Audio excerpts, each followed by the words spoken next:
كذبة التنازل عن الجولان. بفيديو اليوم رح نتناول هي الكذبة ونفندها تفنيد. مرة كل شهر أو شهرين بهيج أيتام الأسد وحلف المقاومة وصبيان الهجري ومظلوم عبدي وكل مفجوع بخلاص سوريا من حكم الأقليات بيهيجوا وبينشروا فيديو للرئيس الأمريكي دونالد ترامب وهو عم يتفاخر فيه بأنه اعترف بضم إسرائيل للجولان السوري، وبيرفقوا مع الفيديو تأكيدات بأنه هذا الاعتراف الأمريكي بضم الجولان لإسرائيل حصل في الوقت الراهن، وأنه حصل مقابل نيل الحكومة السورية الحالية على منافع كرفع العقوبات الأمريكية عنها أو عن رئيس سوريا الجديد أحمد الشرع ومن لف لفيفه. طبعا هذا كذب محض ومتكرر. فالجولان احتل عام 1967 وضم عام 1981 واعترفت أمريكا بضمه عام 2019، وكل ذلك في عهد الأسد الأب والابن، ولم يحصل منذ سقوط نظام الأسدين أي شيء جديد بما يتعلق بالجولان تحديدا، ورح فند لك إياها بالتفاصيل. أولا، في عام 1967 تم احتلال الجولان السوري من قبل إسرائيل، ويوم كان وزير دفاع سوريا حافظ الأسد، وهو تسبب في احتلالها لأنه أعلن سقوطها قبل أن تسقط. فأصيب الجنود السوريين الموجودين بالجولان والمدافعين عن الأرض بفوضى واضطراب، مما تسبب في سقوط الجولان تحت يد إسرائيل. 2. في عام 1981 أعلنت إسرائيل ضم الجولان لها. كيف يعني؟ يعني أصدرت قانون يعتبر الجولان أرض إسرائيلية وليس فقط أرض محتلة من قبل إسرائيل.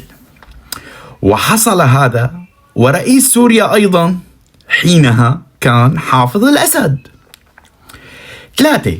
في عام 2019 وأثناء ولايته الأولى أعلن الرئيس الأمريكي ترامب اعتراف أمريكا بضم إسرائيل للجولان، وكان حينها رئيس سوريا بشار الأسد.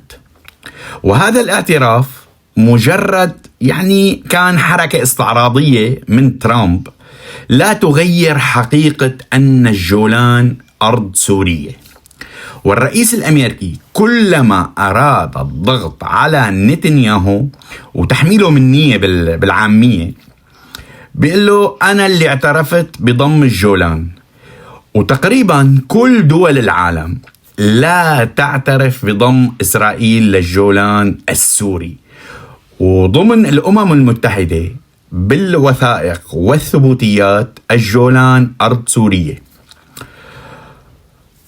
ترامب بيعمل هذا مرة كل كم أسبوع، والأغبياء بيلتقطوا هي الرسالة كل أسبوع أيضا، وبيفتحوا لنا سيرة أنه الحكومة السورية الجديدة اتخلت عن الجولان. طبعا هذا كذب. 4. في العهد الجديد في ظل الحكومة المؤقتة على قولتهم لأعداء سوريا كلهم، كل الذي يصف الحكومة الحالية بالحكومة المؤقتة هو عدو لسوريا. وفي ظل رئاسة الرئيس أحمد الشرع لسوريا لم يحصل أي شيء بالنسبة للجولان مطلقا، لا حتى مفاوضات ولا حديث بشأنه، بل حصلت محادثات بشأن تجديد الهدنة في المنطقة العازلة وليس الجولان. انتبه. وحتى هي القصة فشلت المحادثات كلها فشلت، وهلأ عم يجددوا أنه يفتحوا طاولة جديدة ومحادثات جديدة.